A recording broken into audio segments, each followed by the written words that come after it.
Welcome along to another session from Cumberland FA.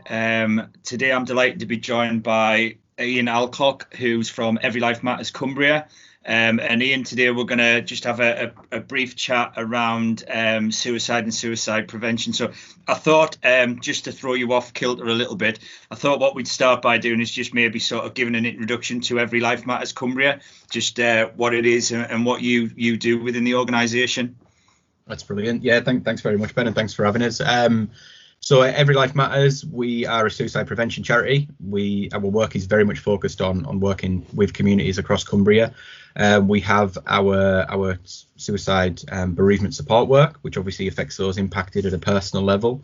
We also provide training free of charge for anybody in all kinds of different walks of life around suicide awareness and understanding how they can help and make a difference. And we also have our grassroots community work as well, which is a bit of a catch-all term for working with communities to get awareness raising messages out there and get people involved. And my role is very much about developing that grassroots community work as part of the organisation. Excellent. And I know we've spoke on a number of occasions. You've been working closely in partnership with us for the last few months, which we've been really grateful for. And I suppose that the reason that we've sort of asked you on today is to use that knowledge and that expertise to really help football. And, one of the things we were discussing on our previous chat was that football is often seen as an escape from people's mental health issues. And it's also seen as a bit of a preventative measure in terms of to try and stop them from happening. But ultimately, what we're trying to do is to change that philosophy into not just allowing that to be an escape and also a preventative measure, but also to be part of a hopeful cure to the fact of breaking down a stigma and actually sort of talking about issues, mental health issues, well-being, and ultimately suicide as well. So I suppose, one of the things, I did some training with yourself, which was excellent. And one of the key things that that I got from that training was the importance of talking about suicide. So why, from your point of view, is it really important for us and us as a football organisation to start talking about suicide? I think it's really important to be talking about suicide because it's something that affects more people than perhaps we realise as well. I mean, just to throw some stats at you, we know that 1 in 5 people will have thoughts of suicide in a lifetime. And those thoughts of suicide are obviously going to be deeply personal and different for each individual. It might simply be a passing thought, or it might be somebody who's inclined to act on those thoughts of suicide, but it affects a huge number of people. A huge number of people are impacted by thoughts of suicide. We know that I think the stats for 2019, it was 5,316 individuals across England that lost their life to suicide. That's a huge number of people, and it's not even just about the individual, it's about the people that they leave behind as well. It has just a huge impact on those family members, those friends, colleagues, teammates, coaches, anybody that's around the epicenter of that suicide is deeply affected by that. And we know that for Cumbria, we know that we're higher than the national average as well in terms of the number of suicides. Our average of suicide is higher. So we tragically lost about 62 individuals last year. And of course, we can look at it and say, right, well, it's 3/4 of all those that die by suicide are men. Well, actually, it's not just men that we need to be thinking about. It's anybody can be affected by suicide. And I guess that's why it's so important, when you're talking about creating a culture that encourages people to open up, within football, we need to be encouraging everybody to talk about it, no matter what their background is, no matter where they're from, no matter, what their mental health issues are, or, if they've got any or haven't.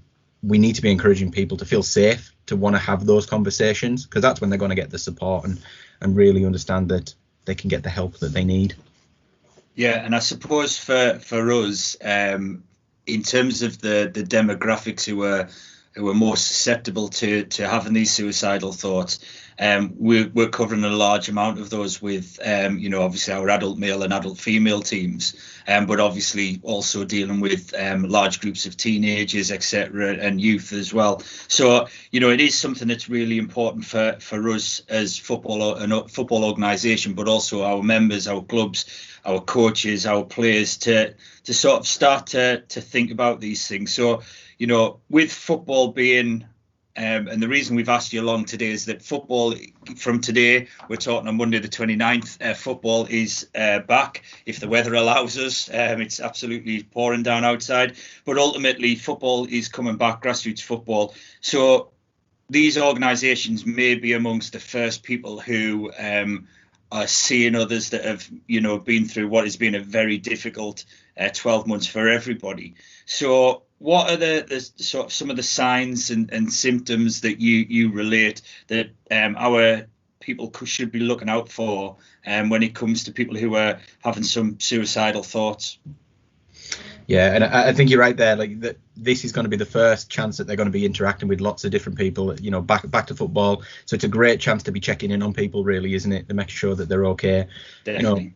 When we talk about signs, there is often signs there associated when somebody's having suicidal thoughts, and we sometimes call these signs invitations, and they're very much that. It's an invitation to start a conversation. Somebody might be dealing with thoughts of suicide and might really want to talk about it, but they just might not have the courage to open up about it themselves. That's why they need somebody to pick up on it. And there's a couple of kind of things that we can be aware of. There's things like changes in behavior. It's probably the biggest one.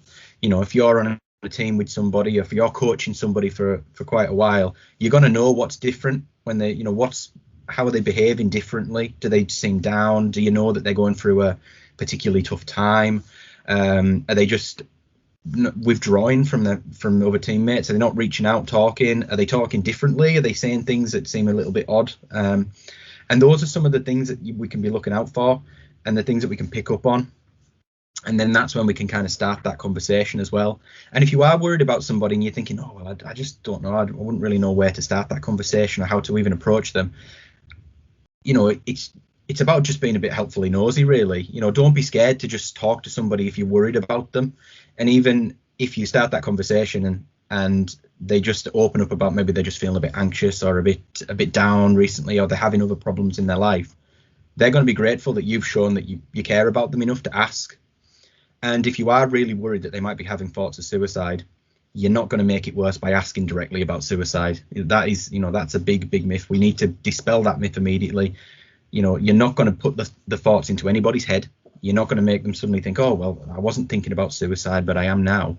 What you're going to do is you're going to show them that you care enough to ask, and to ask that question, and to be brave enough to ask. And when you ask about suicide, it's about being direct. It's not about being blunt. It's about showing that you care about someone and saying, I'm a little bit worried about you. I've noticed that you've been acting differently. Are you thinking about suicide? We want to try and avoid things like, oh, you're having dark thoughts, because, well, what does that mean? It's a bit ambiguous, that, isn't it? So you want to be asking and getting to the point, and you're not going to make it worse. And actually, by being able to ask that question, we kind of normalize the conversation about suicide as well. We know a lot of people will deal with thoughts of suicide. So why are we not talking about it? Why are we not encouraging an environment where everybody can feel open about having these conversations? And sometimes it's just about opening the door and letting people know that it's okay to talk about it. So yeah, that's what I would kind of say in terms of signs and I suppose from a football perspective, that's where maybe there's a little bit of a cultural change needed by ourselves. So whilst we are, I think we're in a great position to be able to sort of recognise changes in behaviour, because we spend a lot of time, we're trained together, we play together. There'll be WhatsApp groups, there'll be loads of communication going on with a group of I played football for a long period of time, and they became really close friends, a lot of the people that I played with. So I think we're in a great position, but often we then meet that with things like the banter that happens in the changing rooms, the fact of man up, those sorts of shouts that are there. So it's really sort of almost doing what's best for team spirit now becomes making conversations about mental health, mental well-being, part of the support network to get the best out of people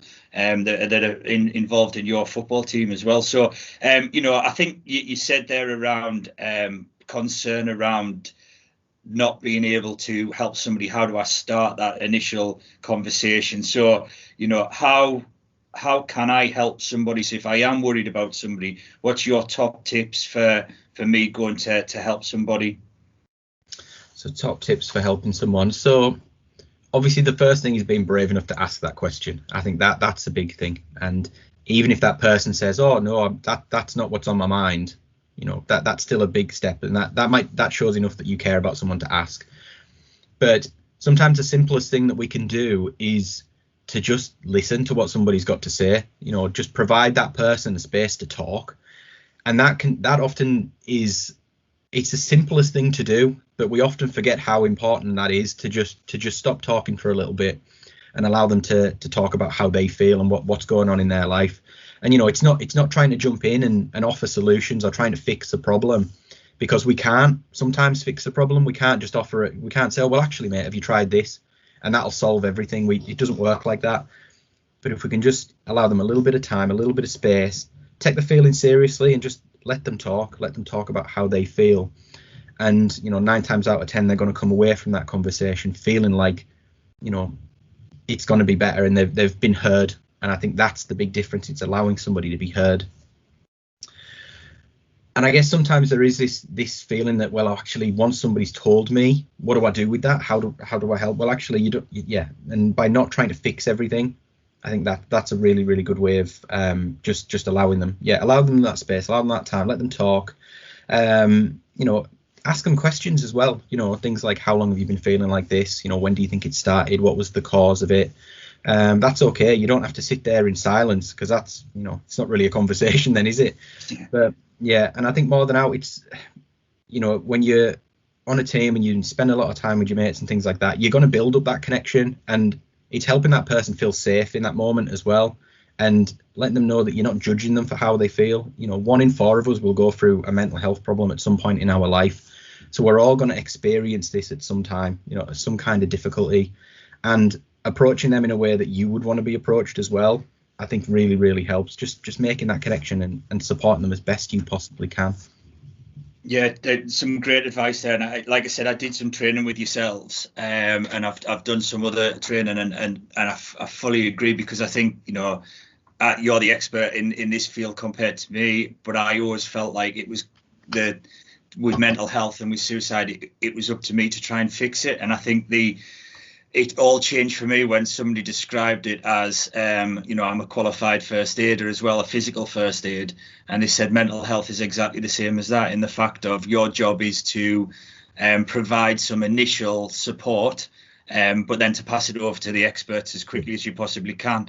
And I thought, yeah, so my job is not to try and solve this. And I think as well, one of the tips that I picked up from the training that I did with yourselves was let silence do the heavy lifting for you. Often that's the most important thing. So yeah, giving them time and that ability to listen, is massively important. So, you've said there around signposting people to the next step. So where can people signpost people, or where can, if people who are watching this are having suicidal thoughts themselves, where can they go to get help? Yeah, I think, so there's all kinds of different organizations to reach out to.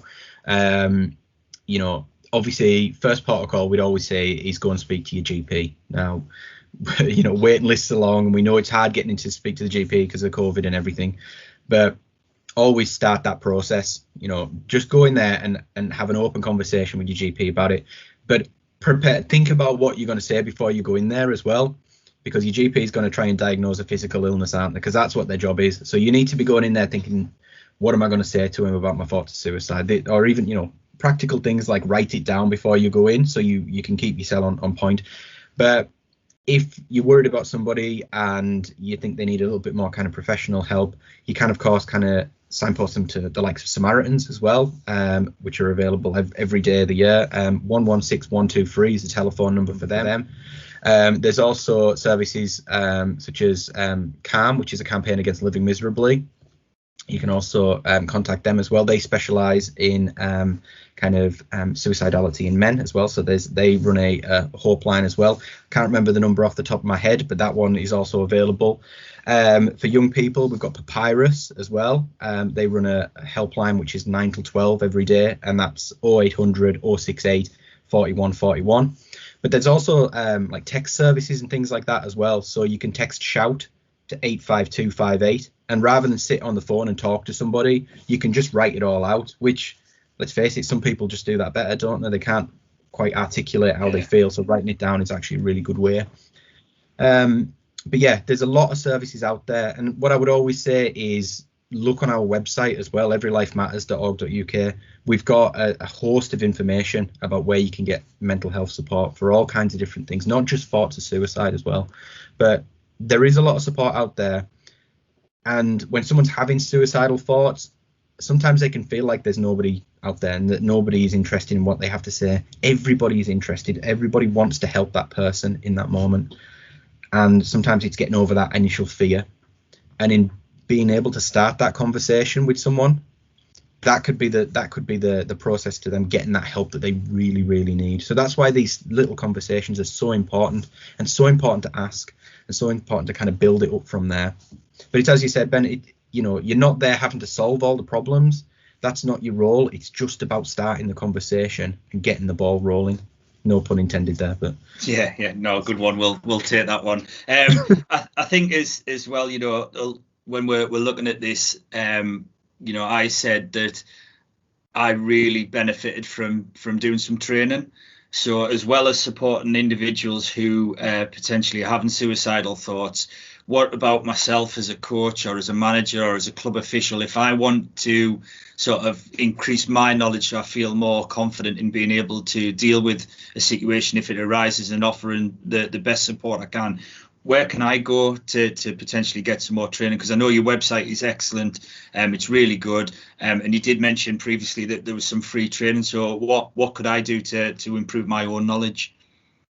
Okay, so anybody who's interested in learning a little bit more about spotting the signs and furthering their own understanding of getting people support, they can go to the website, everylifematters.org.uk. We've got a training section on there.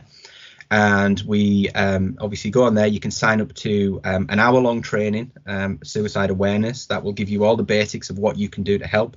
Obviously, we're just talking about it very briefly today, but if you want to understand a little bit more, the hour-long training is a great place to start. We also do training around self-harm support as well. We also do, if you want even more understanding, you can do safety planning, which is about how you keep somebody safe. So how you create a safety plan so that they know where to go to get the help that they need. They understand what the triggers are when they're having thoughts of suicide and what to do. And we also provide all kinds of other stuff as well, like emotional resilience training, to help somebody understand what, to build their own emotional resilience to be able to deal with all the difficulties of life. And accredited training such as kind of suicide first aid or ASK training, which is assessing suicide risk in kids and children. There's a host of training on there. So head over to the website. There's a training tab that you can find there, which has got everything on, and then that'll take you to the Eventbrite. But the big thing for us is we offer this out free as well, because we know that it's more important to get people engaged in this conversation and to get people understanding that they can make a difference as well. And as I said there, coaches are well placed to have this training because they're going to be the ones that are spending a lot of time with the team and having that little bit of knowledge. Maybe they'll never need it, but maybe they will. And I think that's the important thing, isn't it? Better to have something and need it than not. So yeah, that would be my advice anyway. No, great advice, mate. And I think that's the thing is that we're talking about it now because football is returning after what's been probably the most difficult time for some people in terms of the last lockdown. But genuinely, we don't know when somebody's going to have these suicidal thoughts. So I think the key thing is that how do we promote this throughout the year? And obviously we're going to keep our partnership going with yourselves, but I suppose it's in clubhouses, change rooms, etc. Maybe putting posters up, so that we're there for if anybody, when people need it, the information's there, and we start to, and I don't like the term, but normalise the conversation that we'll talk about mental health, and that actually we're all going to feel down at times. We're all going to feel, go through good times and bad. And I think in football, like you said, we're in a perfect place to try and help people. So off the track a little bit, if you could offer one key sort of lasting message for our individuals who are involved around suicide prevention, what would your sort of takeaway message be? Oh, that's a good one. So the takeaway message would be that it's all right to talk about suicide, and as you said there, let's normalize this conversation about mental health, and let's normalize this conversation about suicide, and we can all make a difference as well. 3/4 of all people who end their life by suicide are not in contact with mental health services, but they are in contact with friends and family members and teammates and coaches and colleagues at work. So the real interventions are going to come from real people around that person. So that's why it's so important that we all take this really seriously and we all try to do our bit, for the sake of our friends, for the sake of, the people that we care about. So yeah, everybody can make a difference, and even just being willing to start that conversation, that could be a life-saving difference. I know that's probably about 4 or 5 takeaway messages there, but No, it's a real good one, and I think in terms of grassroots football, there have been some unfortunately some cases where clubs have had to deal with the loss of somebody through suicide, and personally I've had an experience recently, so it's something that we really need to make sure that we're trying our best to support people as best we possibly can. And I thank you for everything that you do as an organisation, and hopefully our clubs will continue to support you and like you say, have these conversations that are very much needed as we protect the people who play the game and we support each other. So thanks a lot for your time, Ian, really appreciate it, and like we said, we'll looking forward to working with you in the future. Brilliant, thank you very much.